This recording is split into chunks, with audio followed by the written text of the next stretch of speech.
Yo, what's going on, everybody? Much love and peace. It's the Ant Dog. You already know. Check out Crystal Healing, the music video. You know what I'm saying? Vegan Prophecy. Look it up on YouTube. You'll find my face. But anyways, I just wanted to talk about a couple things. The first thing is shaming in the vegan animal rights movement, because that's been happening a lot. I want to talk about different forms of activism, and I want to talk about why I feel like there's been a lot of hate in the animal rights and plant-based community. So off rips, every time that I go out and do activism, it seems like I've got the whole plant-based community casting a shadow over my work and basically telling me that everything I'm doing is wrong, that my work is not effective, and that all I'm doing is annoying people and pushing people away from veganism. Look, I've been doing activism for about 10 years now. You know, I've done a lot of research on other social justice movements, and I try to emulate different things that have happened in the past and bring it into the present. What worked for people in the past may work for the animal rights movement moving forward.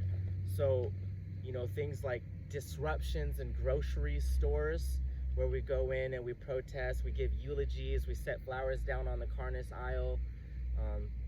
You know, whether it be Activism, whether it be Cubes of Truth, whether it be, you know, making a video, whether it be going out and striking conversations with people, whether it be passing out flyers, whether it be handing out cupcakes at an event, whether it be opening up a vegan food truck, whether it be making music or making art, whatever form of activism that it is that you find pleasure in, that you do, you know, that's what you should be doing to speak up for the animals. I think all of us as a collective understands the cruelty and violence behind what's happening in animal agriculture, how environmentally destructive it is. I mean, like, billions of animals are being slaughtered every week, trillions of fish are being slaughtered, like marine life, the ocean is being destroyed, you know. And then also terminology, because I know that a lot of us, you know, we consider the animal holocaust to be something that is happening, and I know people get offended and want to talk about how that's offensive to what happened in Germany and with, you know, Hitler. But it also goes into, if I were to say that what's happening in factory farming is slavery, then people want to get offended about, you know, minorities and people of color.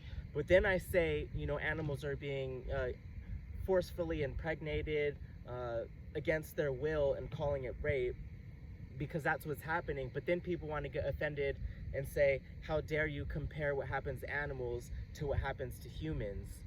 Same thing with the child abuse thing.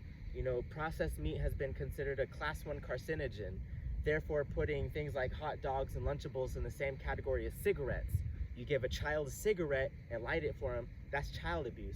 But you give a child bacon, you know, should I continue? That's child abuse. It's the same thing as giving them a cigarette. It is child abuse. Teaching your kids that it's okay to violently murder animals and hold them prisoner in concentration camp factory farms, to slaughter them in a house of mass murder genocide, a slaughterhouse, that is not a family value. That is not what we should be teaching our children. This is a generational curse that we gotta break.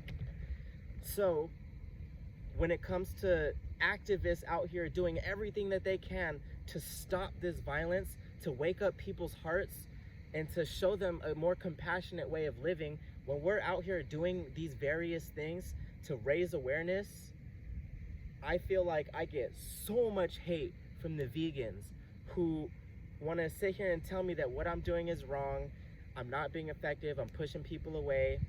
But you know what? I don't even see these people out here doing too much for the animal rights movement, because every time we hold events, no one shows up, or it's the same people that show up to every event. But then all these hundreds of people that want to drop 100 comments on our activism posts, I never see you guys doing activism.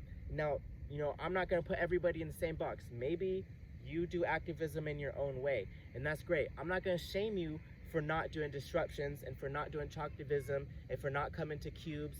If direct action, going out into public and confronting people face to face and sparking those outreach conversations, if that's not for you, that's fine. if you're the type of person that just makes music, or if you make art, or if you make vegan clothing brands, there's so many different ways that you can speak up for animals. I think no matter what it is that you do, you should be speaking up for the defenseless. You know, we're constantly faced with injustice, and it's up to us to speak up against injustice. We gotta fight for freedom. Freedom isn't just given, that's something that we gotta take.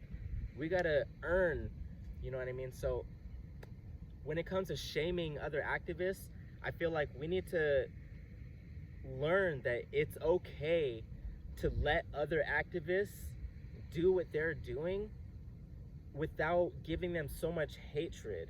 But instead of giving us hate, I would love it if you would support what we're trying to do. You may not agree with going into a grocery store and disrupting and giving speeches. You may think that that's too disruptive for you, but for us, we love doing this because it's confrontational. It disrupts the social norm. It stirs the pot. You know, people don't expect people to run up in a grocery store and give an animal rights speech and talk about how cruel animal agriculture is. They don't want us knowing the truth. They don't want us projecting the truth. And they damn sure don't want us inside the grocery store telling people what's going on. Like, yeah, it is disruptive, but you know what? It gets people thinking. When we put the video on the internet and people see it later, it's like, wow, like animal rights activists are out here speaking up for animal rights. For every vegan out there, I can almost guarantee it was an activist or another vegan who inspired you to go vegan. I didn't even know about veganism until a vegan posted some slaughterhouse footage and said, if you eat animals, you deserve to watch this. Now, one of you shaming plant-based vegans out here would say, you shouldn't shame people, but that's exactly what you do. So, much love and peace, everybody. I've been the Ant Dog. I just had this little bit on my chest. Every single time I drop an activism video, I'm getting shamed from the plant-based community.